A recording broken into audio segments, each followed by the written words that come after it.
In the NHL, your rules have to be agreed upon by the players through the players' union. You can't just make up team rules.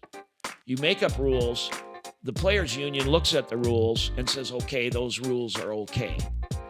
So when I gave out the rules the first day, they hadn't yet been approved by the union, but they were our team rules, and they ended up being for the year. One of them was full equipment for practice. So now I'm going out for my first practice with the Pittsburgh Penguins, who had won Stanley Cups, and they have Ron Francis and Jaromir Jagr and Tom Barrasso and very, famous players. And it's my second time coaching. I had already coached the San Jose Sharks.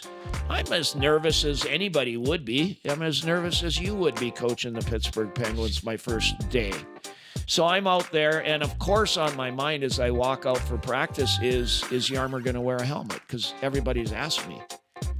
So he was the last guy to come out for practice a minute before the practice start with no helmet. So now he's skating around the rink. I'm skating around the rink. All the players are skating around the rink as you do before a practice officially starts.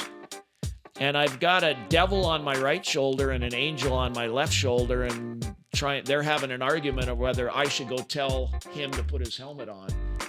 One part of my brain is saying, relax, don't go hard on him, talk to him after the practice, explain why he needs to. And the other part of me is saying, you got to establish your rules right from day one. You got to set a pattern that you're in control, you're the coach, he's the player, do as you're told. You need to establish that right away. Perfect opportunity to do that. But it took me a long time to figure that out. I'd say 3 or 4 laps around the rink, 3 or 4 minutes. The decision finally was, yes, I'm going to tell him to put his helmet on. The next thing I do is I had to catch up to him. I'm an ex-goalie who can't really skate, and he's the world's best player. And it took me a lot of laps with the entire team of players laughing, as they told me later, watching me try to chase this guy around the rink, to tell him to put his helmet on, which, I asked him, and he said, his first thing to me was no. And I said, but those are our team rules. And he said, yeah, but they're not our team rules till the union says they're our team rules. So I'm not putting it on.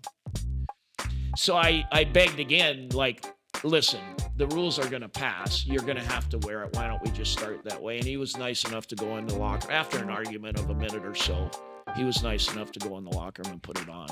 But that was, for 2.5 years, almost every situation was similar, trying to get him to do what we wanted to do as a team. So, he was a challenging guy to coach. So